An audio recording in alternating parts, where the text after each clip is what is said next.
자, 세 번째 영상에서는요, 우리 저번 시간에 정의한 규모의 수익과 그 다음에 장기 생산 비용과의 관계에 관해서 한번 알아볼게요. 자, 그래서 우리가 규모 수익에 관해서 정의한 적이 있었는데요. 규모 수익이라는 건 기본적으로 생산 요소 투입량을 H배 증가시킬 때 산출량은 과연 몇 배 증가하는지. 만약에 정확히 H배 증가한다, 그럼 규모 수익 불변, 줄여서 CRS요. H배 이상 증가한다 그러면은 규모 수익 증감 해가지고 IRS요. 만약에 H배 밑으로 증가한다 그럼 규모 수익 체감해서 DRS요. 그래가지고 우리가 지금 이제 규모 수익과 생산 비용과의 관계에 관해서 한번 알아볼 건데, 아까 그때 저번 비디오에서 얘기한 것처럼 규모 수익이라는 거는 모든 생산 요소가 변화할 때 어떻게 산출량이 변하는지를 측정하는 거기 때문에 우리가 단기 생산 비용과의 관계를 알아보는 대신에 모든 생산 요소를 우리가 변환시킬 수 있는 장기 생산 비용과의 관계를 한번 알아볼게요. 자, 그래서 만약에 규모 수익 불변의 경우에요. 생산 요소의 가격이 일정하다면은 산출량과 총 생산 비용은 정확하게 정비례해야 돼요. 그래가지고 만약에 5개를 생산하는데 드는 비용이 10이라고 하면은요. 그러면은 그걸 정확히 산출량을 2배로 늘려요. 만약 10개를 생산하는데 들어가는 총 생산 비용은 정확하게 2배인 20이 돼야 돼요. 만약에 생산 기술이 규모 수익 불변일 경우에는요. 자, 왜 그런지 한번 생각해 보면은 만약에요. 만약에 5개를 생산하는 데 있어서 이 기업이요. 최소의 비용으로 생산하는 데 있어서 지금 노동 하나랑요. 그 다음에 자본 2개. 자, 요 2가지의 인풋이 필요해요. 자, 5개를 생산하는 데 있어서 5개를 최소의 비용으로 생산하는 데 있어서요. 사람을 1명 고용해야 되고 그 다음에 자본을 2개 고용해야 돼요.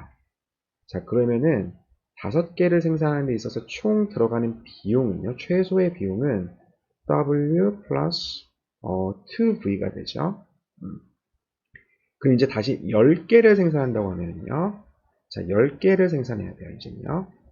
그러면은 이게 만약에 생산 기술이 규모 수익 불변이다. 그러면은 노동 2배로 늘리고요. 그 다음에 자본 역시 2배로 늘리면은 10개를 생산할 수 있죠. 자, 그러면 만약에 조금 의심이 많은 학생들 같은 경우에는요. 자, 5개를 생산하는데 하나, 2개가 최소의 비용으로 이게 바로 최소의 요소 투입량이다. 최소의 비용으로 생산할 수 있는 요소 투입량이다.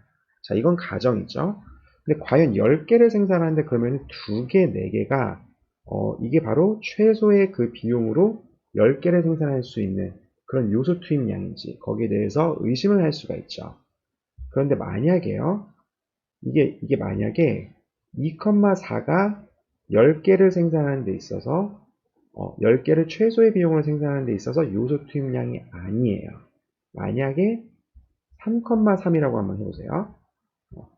자본, 노동 둘 다 3개씩. 그래서 10개 생산할 수 있는. 자, 그러면은 2,4일 때 들어가는 비용은 2W 플러스 4V죠.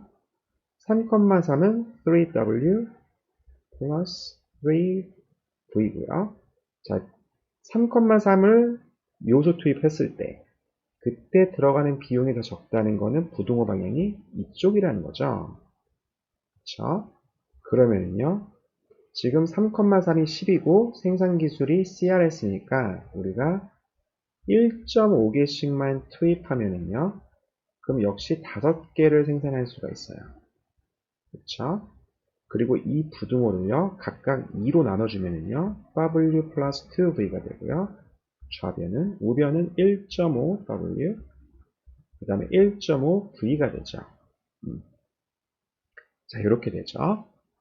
자, 이게 의미하는 게 뭐냐면은, 지금 5개를 생산하는 데 있어서요, 원래 1,2, 그래서 W 플러스 2V가 최소의 비용이었거든요. 그런데 1.5, 1.5개씩 요소 투입을 하면은 비용을 더 줄일 수 있다는 거죠. 그렇죠. 그 말은 1,2가 5개를 생산하는 데 있어서 5개를 최소의 비용으로 생산하는 데 있어서 최적의 요소 투입량이 아니란 얘기예요. 그러니까 모순이 발생하게 되는 거죠. 자, 그래서 이와 같은 이유로 만약에 1,2가 5개를 생산하는 데 있어서 5개를 최소의 비용을 생산하는 데 있어서 최적의 요소 투입량이다. 그러면은 10개를 최소의 비용을 생산하는데 들어가는 최적의 요소 투입량은 2,4여야 돼요. 자, 이와 같은 이유로요. TC5가 W 플러스 2V다. 그러면은 10개를 생산하는데 들어가는 총 비용은 2W 플러스 4V, 그래서 정확하게 2배가 되어야 된다는 거예요. 그래서 산출량과 총 생산 비용이 정비례한다는 거, 만약에 생산 기술의 규모 수익 불변일 경우에요. 자, 그래서 CRS일 경우에는요, CRS일 경우에는 Total Cost Function이 Q에 관해서 리니어해요. 그래서 어떤 A 곱하기 Q 플러스 B 이런 식으로요. 여기서 B는 이제 그 Fixed Cost가 되겠죠. 그래서 이렇게 그 모양이 Total Cost 모양이 총 생산 비용 모양이 이렇게 직선으로 생겼어요. 이렇게요. 정확히 같은 비용, 산출량을 늘리면 늘릴수록 비용은 정확하게 정비례로 이렇게 증가한다는 거예요. 자, 이걸 이해했으면 나머지는 되게 쉬워요. 만약에 IRS인 경우에는요, IRS인 경우는 생산을 많이 하면 많이 할수록 비용이 그만큼 덜 늘어난다는 거거든요. 그래서 이렇게 IRS는 아래쪽으로 휘게 되고요. 반면에 DRS인 경우에는 이렇게 위로 휘게 되는 거죠. 생산량을 늘리면 늘릴수록 비용은 이제 기하급수적으로 늘어나는 거죠. 자, 그래서 규모 수익의 체감일 경우에 비용 곡선은 이렇게 볼록하게, 규모 수익의 체증일 경우에는 이렇게 오목하게, 그 다음에 불변일 경우에는 직선으로. 자, 이렇게 규모 수익과 장기 생산 비용과에는 관계가 있다는 거예요. 자, 근데 여기서는 지금까지 우리가 했던 모든 얘기는 생산 요소의 가격이 일정하다는 그런 가정이 있어야 돼요. 만약에 기업이 생산량을 늘리기 위해서요, 사람도 더 많이 고용하고 자본도 더 많이 샀어요. 이러한 행동이 생산 요소의 변화, 생산 요소 가격에 변화를 줄 수도 있는 거죠. 너무 많이 고용하면은 그만큼 사람의 인재에 대해서 경쟁이 붙게 되거든요. 그러니까 임금은 상승하게 되겠죠. 왜냐하면 노동에 대한 수요가 증가하는 거니까요. 그렇죠. 그러면은 이런 모든 가정은 CRS라 하더라도 비용 곡선이 이렇게 직선이 될 수는 없어요. 그래서 우리가 이렇게 직선이다라고 얘기하는 거는 가격이, 생산 요소 가격이 일정하다는 이 가정이 꼭 필요하다는 거예요. 그래서 이렇게 직선일 경우에는 이거를 Q로 나눠준 평균 비용 곡선을 우리가 구하면은 이렇게 수평선이 되는 거죠. 자, 그래서 그 다음에 이제 이렇게 그래프가 나와 있는데요. 만약에 규모 수익 불변일 경우에는 평균 비용 곡선이 이렇게 수평선, 그 다음에 규모 수익 체증이라는 거는 기본적으로 총 비용 곡선이 이렇게 완만하게 증가한다는 거기 때문에, 자, 그래서 TC를 Q로 나눠준 AC는요. 자, Q는 1대, 아래 분모는 1대1 비율로 증가하는데 TC, 위에 거는 완만하게 증가해요. 그러니까 AC는요, 이렇게 떨어지게 되는 거죠. 자, 그리고 마지막으로 규모수익 체감일 경우에는 TC가 위에 있는 분자가 훨씬 더 빠른 속도로 증가하기 때문에 결국에 Long Run Average Cost, LAC는 이제 이렇게 증가하게 되고요. 자, 그래서 이렇게 우리가 평균 비용 곡선 모양을 딱 봐서도 우리가 이 생산 기술이 규모 수익 체증인지 체감인지 불변인지 그걸 알 수 있다는 거. 자, 그 다음에 한 가지 더 하면은 비용 곡선의 이동인데요. 여기서 중요한 게 이제 요소 가격이 과연 변화했을 때, 그때 이제 비용 곡선에 미치는 영향인데요. 자, 우리가 이거에 관련돼서 몇 가지 얘기를 했었는데, 예를 들어서 대체 탄력성이요.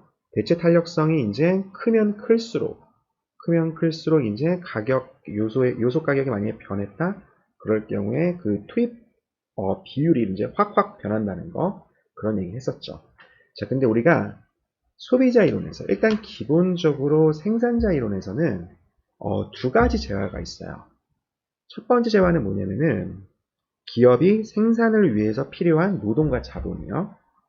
그 다음에 두 번째 재화는 이 노동과 자본, 이 인풋을 갖고 산출해내는 또는 생산해내는 그 생산품이요. 그쵸. 이렇게 두 가지가 있어요.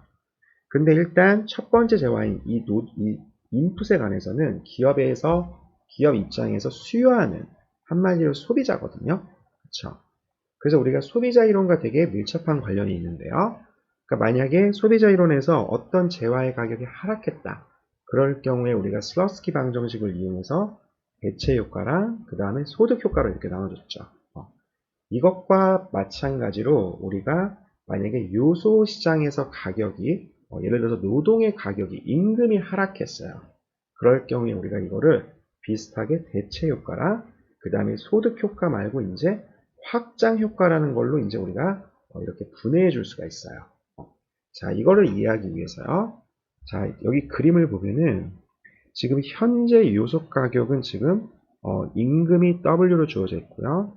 그 다음에 지금 자본의 가격이 V로 주어져 있어요. 그런데 지금 여기서 임금이 이렇게 하락했어요. W에서 W 프라임으로 임금이 하락했어요. 그러면은 이 등비용 곡선이요. 등비용 직선 이 검정색의 기울기가 이렇게 좀 작아지는 거죠. 그래서 등비용 곡선이 이렇게 완만해지는 거죠. 여기 분홍색처럼요. 그쵸? 자, 그러면은 우리가 하나의 등량 곡선을 가지고요. 새로 어디서 접하는지 그걸 찾을 수가 있어요. 그러니까 이거는 예전 소비자 이론에서 우리가 무차별 곡선을 그대로 내버려둔 채 그 상대 가격이 변화하면서 과연 재화에 대한 수요가 어떻게 변화했는지. 자, 그게 이제 대체 효과였죠. 이거랑 마찬가지로 우리가 생산자 이론에서요. 요소의 상대 가격이 변화했어요. 그리고 등량 곡선은 그러니까 무차별 곡선에 해당되는 등량 곡선은 그대로 내버려둬요. 한마디로 기업의 생산 목표량은 그대로 내버려둔 채 상대 가격만 변화시킨 거예요. 자, 이제 여기서 노동이 싸졌으니까요. 임금이 하락했으니까 기업은 노동에 대한 수요를 이렇게 증가시키겠죠. 자, 이게 바로 우리가 대체 효과라고 얘기할 수가 있어요. 자, 그럼 소비자 이론에서는 만약에 어떤 재화의 가격이 하락하면요, 구매력이 증가하니까요, 우리가 그거에 따르는 소득 효과를 생각해 줬었죠. 그런데 여기 기업은요, 소득이라는 게 없죠. 대신에 만약에 임금이 하락했으면요, 그러면은 원래는 기업의 생산 목표량이 Q0였어요. 근데 이 목표량에 변동이 생길 수가 있죠. 자, 이 변동으로부터 만약에 원래는 Q0였는데 이제 Q1만큼 생산량을 변동시켜요. 지금 등량 곡선이 이렇게 윗방향으로 증가했다는 것은 기본적으로 여기서 노동 임금의 하락으로 인해서요.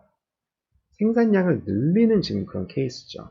맨 처음에 대체 효과로 인해 가지고 일단 사람 더 많이 고용하고요. 임금이 하락했으니까요. 그리고 나서 가만히 생각해 보니까 지금 원래는 Q0만큼 생산하려고 했었는데 이제 생산량을 더 늘려야겠구나. 우리가 기업을 더 확장시켜야겠구나. 이런 확장 효과가 또 따로 있어요. 자, 그래서 여기서 지금 새롭게 만나는 점은 F'인데요.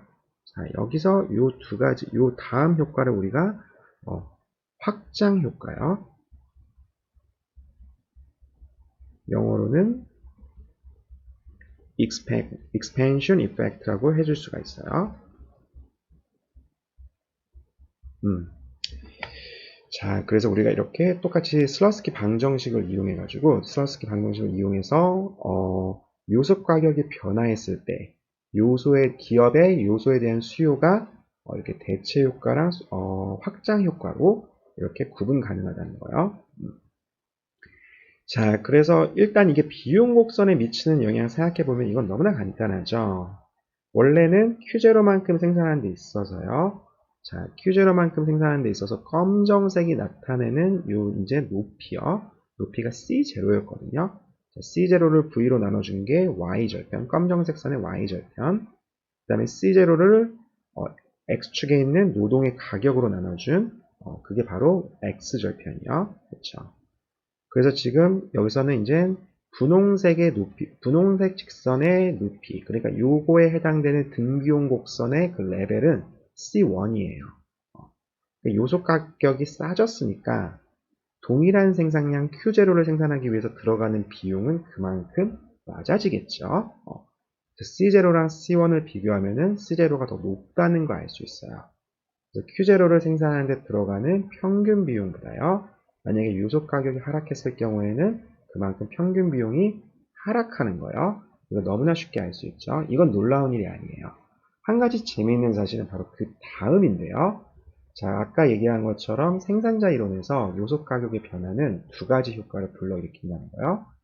대체 효과는 주어진 생산 목표량에서, 그 말은 하나의 등량 곡선에서요. 우리가 목표량을 변화시키지 않아요. 요소 가격이 상승 또는 하락하면은 그 요소에 대한 수요는 감소 또는 증가한다는 거예요. 그래서 소비자 이론에서 대체 효과가 항상 가격의 움직임과 정반대로 움직였듯이 이 생산자 이론에서도 대체 효과라는 건 기본적으로 요소 가격의 그 움직임의 반대 방향이에요. 움직이는 방향이요. 요소 가격이 상승하면은 그 요소에 대한 대체 효과는요, 감소하고 요소 가격이 하락하면은 대체 효과는 증가하고요. 자, 그리고 두 번째로요. 확장 효과는 이제 요소 가격이 상대적으로 싸지거나 또는 비싸지니까요. 그거에 대해서 과연 생산 목표량을 과연 어떻게 조절할 건지 그 문제가 남아있죠. 그런데 여기서 보면은 일단 우리가 마치 소비자 이론에서 재화를 열등제, 그 다음에 정상제로 나눠줬듯이요. 우리가 투입 요소도 열등 투입 요소, 그 다음에 정상 투입 요소 이렇게 나눠줄 수가 있어요. 그래서 열등 투입 요소는 기본적으로 뭐냐면요.